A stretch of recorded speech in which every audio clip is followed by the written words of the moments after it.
This is a really good quote to understand how we are responsible in controlling our reactions to other people's behaviors and attitudes. Something I like to elaborate. So someday my kids will probably hear this and remember this as a good lesson.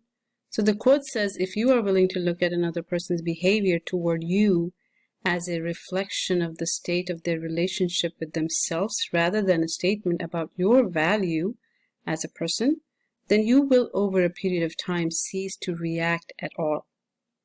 So what does that mean?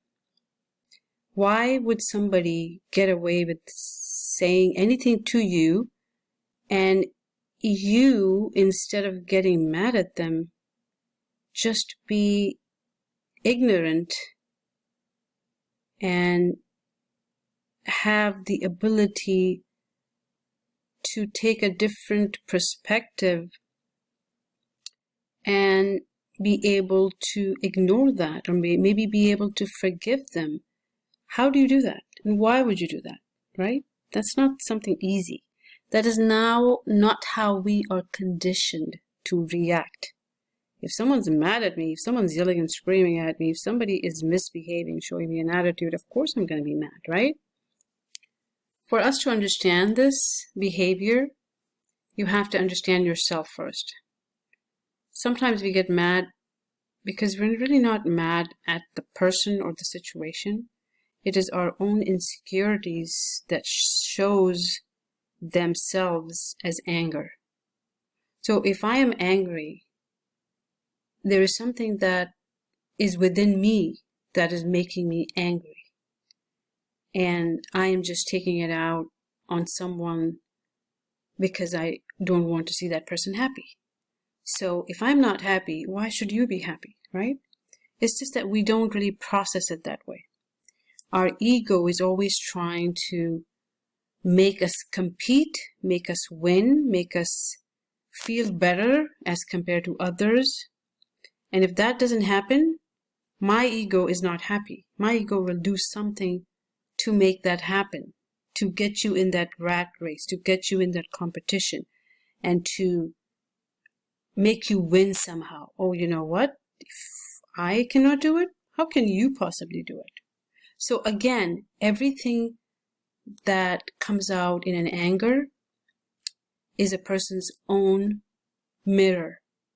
We are picturizing our own insecurities, and if someone who is evolved in us can see that, right?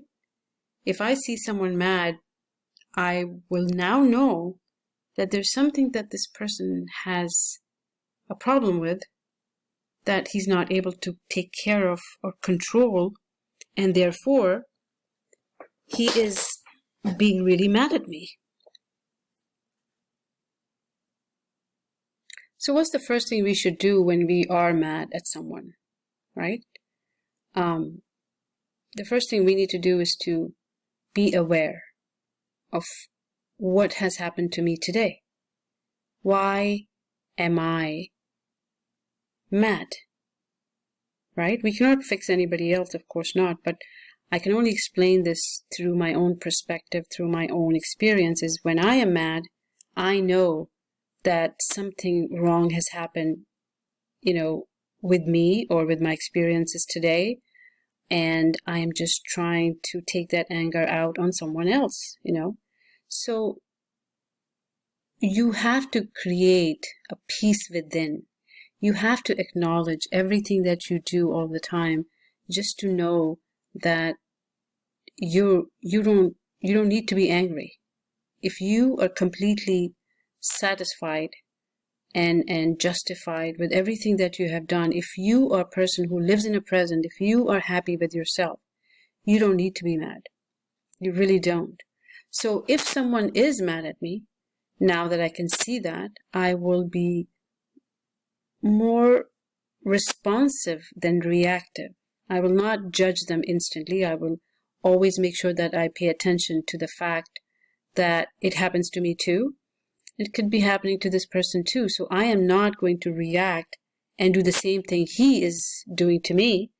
but I will respond to it, which is, answer back appropriately, not retaliate the same way, and know and understand that this person has some issues going on in his life that he cannot take care of, he is not aware of, so he's taking it out by showing his anger.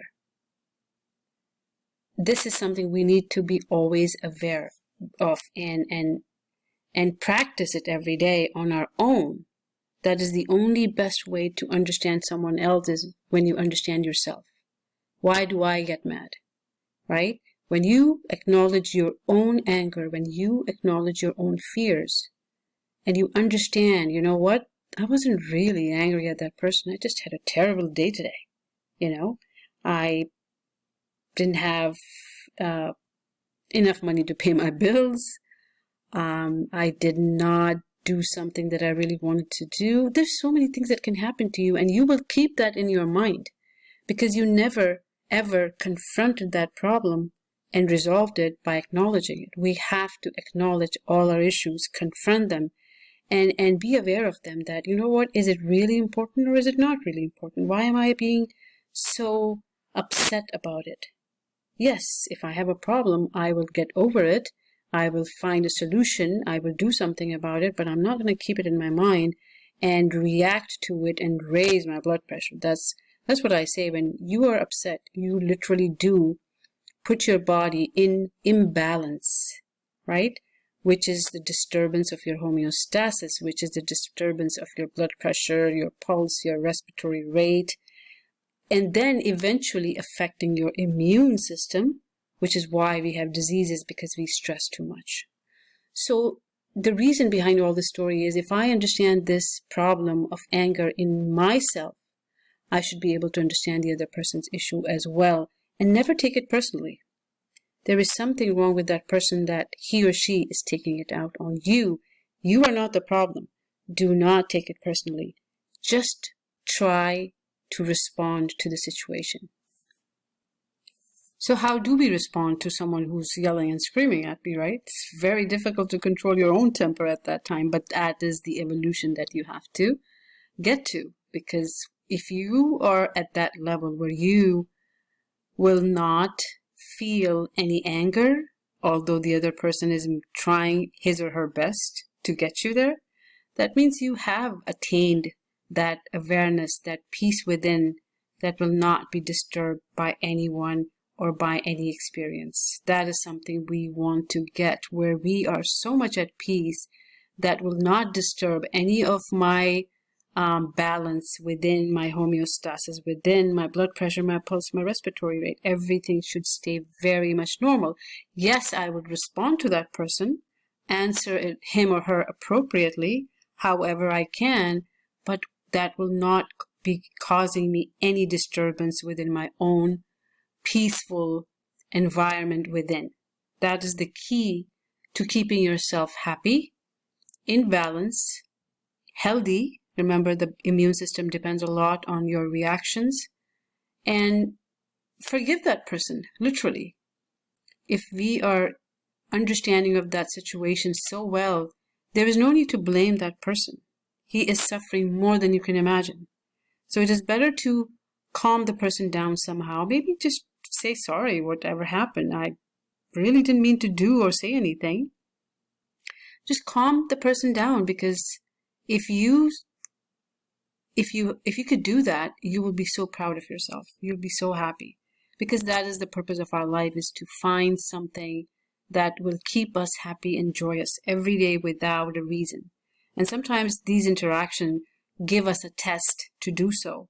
And if we pass this test, yes, we are on the right track. Yes, we are happy.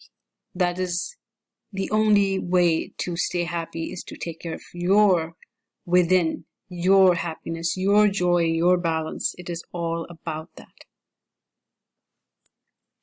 So I have this another quote here, which is pretty much according to the other quote that we just saw, is, "The weak can never forgive. Forgiveness is the attribute of the strong," by Mahatma Gandhi. So you can see, if we learn to forgive, it's not because you're weak, because it is you are very strong. And how do we get strong? Again, by being aware of the reasons behind the anger, the different kind of attitude people react to. And if we take care of our within, we can kind of share that with everyone around and help make them strong too by noticing and seeing how you have the ability to conquer your weakness, conquer your anger, and stay on top because you are a strong person.